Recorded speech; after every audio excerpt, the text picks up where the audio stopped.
जूनागढ़ जिला के मानावदर के सीपीआई तरल भट्ट के खिलाफ दर्ज की गई वैसी शिकायत के तहत रेंज आईजी जूनागढ़ के नीलेश जाजड़िया द्वारा पत्रकारों को संबोधित किया था।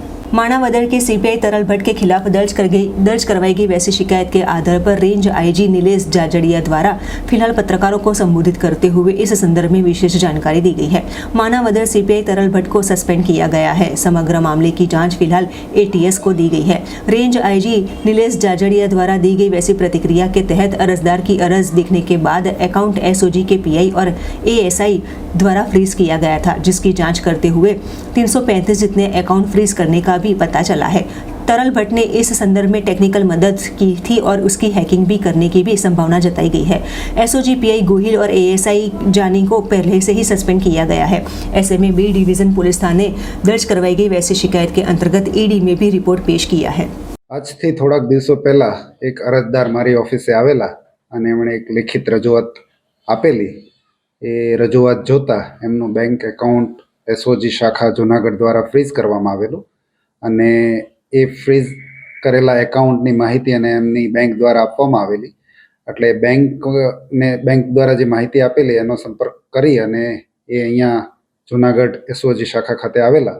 એ દરમિયાન એમનું બેંક એકાઉન્ટ અનફ્રીઝ કરવા માટે એમની પાસેથી નાણાંની માગણી કરવામાં આવેલી। એટલે એ રજૂઆતના આધારે તપાસ કરતા એમનું જે એકાઉન્ટ ફ્રીઝ થયું હતું એની સાથે બીજા 32 એકાઉન્ટ એક જ ગેરકાયદેસર હુકમમાં ફ્રીઝ થયેલા હતા। એટલે પ્રાથમિક દ્રષ્ટિએ જ આ ગુનાહિત કૃત્ય હોવાનું જણાતા તાત્કાલિક બંને એમાં જે સંડોવાયેલા હતા એએસઆઈ દીપક જાની અને એસઓજીના પીઆઈ ગોહિલ બંનેને તાત્કાલિક સસ્પેન્ડ કરી દેવામાં આવેલા અને વધુ તપાસની જરૂર જણાતા મારા રીડર પીએસઆઈ શક્તિસિંહ ગોહિલને આની તપાસ સોંપવામાં આવેલી। તાત્કાલિક અમારા પીઆઈ અને આખી ટીમ દ્વારા એસઓજી ઓફિસ ખાતે જઈ અને તમામ રેકોર્ડ કબજે લઈ લેવામાં આવેલ। આ રેકોર્ડનો અભ્યાસ કરતા સંપૂર્ણપણે ગેરકાયદેસર રીતે ખોટા દસ્તાવેજો ઊભા કરી અને 335 કરતાં પણ વધારે ખાતાઓ ફ્રીઝ કરી દેવામાં આવેલા। એટલે મોટું ગંભીર પ્રકારનો આ બનાવ જણાતા અને વધુ થોડી તપાસ કરતા આ જે 335 એકાઉન્ટ છે એ તમામ એકાઉન્ટની માહિતી એસઓજી પીઆઈ ગોહિલને સીપીઆઈ तरल भट्ट કે જેઓ પહેલાં અમદાવાદમાં નોકરી કરતા હતા એમના દ્વારા આપવામાં આવેલું જણાતા એમને પણ ફરજ મોકૂફ કરી દેવામાં આવેલ અને ગુનાની ગંભીરતા જણાતા ગેરકાયદેસર દસ્તાવેજો ઊભા કરી અને ખંડણી માગવાનું આખું કૌભાંડ જણાતા મારા જ રીડર પીઆઈ શક્તિસિંહ ગોહિલને ફરિયાદી બનાવી અને બી ડિવિઝન ખાતે ફરિયાદ દાખલ કરવામાં આવેલ છે। સર, આમાં તપાસ આગળ વધુ સોંપવામાં આવી એટીએસને ક્યારથી સોંપવામાં આવી છે અને હવે એ તપાસ એ જ કરશે કે આપ જેમ જાણો છો એમ 335 કરતાં વધારે ખાતાઓ ફ્રીઝ કરવામાં આવ્યા છે। કોઈ પણ ખાતાની ડિટેલ જે છે એક પર્સનલ ડિટેલ છે, એ વ્યક્તિગત ડિટેલ છે, એ કંઈ માર્કેટમાં મળતી નથી। એટલે આ જે ખાતાઓની ડિટેલ જેમણે પણ આ આરોપીઓને આપેલી છે એ કોઈ મોટો ગુનો કરીને આ એકાઉન્ટની ડિટેલો મેળવે એવી પૂરી શક્યતા છે।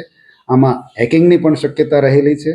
આમાંથી ઘણા બધા એકાઉન્ટો જે છે એ ગેરકાયદેસર પ્રવૃત્તિઓમાં સંડોવાયેલા હોવાની પણ શક્યતા છે અને આખા જ બનાવની ઇન્ટરનેશનલ રેમિફિકેશન્સ પણ હોય એવી પૂરી શક્યતા જણાતા આ બાબતે અમારા દ્વારા માનનીય ડીજીપી શ્રી સાહેબને બ્રીફ કરવામાં આવેલા અને એમને આ ગુનાની ગંભીરતા જોતા એમણે આ જે તપાસ છે એ આમાં આંતરરાષ્ટ્રીય કનેક્શન્સ હોવાની સંભાવના જોતા અને બીજી ગંભીર પ્રકારની જેમ મેં આપને જણાવ્યું એમ હેકિંગની પણ શક્યતા જણાતા આ પ્રકારની તપાસ ગુજરાતમાં એટીએસ જેવી સક્ષમ સંસ્થા જ કરી શકે એમ હોય એમના દ્વારા આ તપાસ એટીએસને સોંપવામાં આવેલ છે।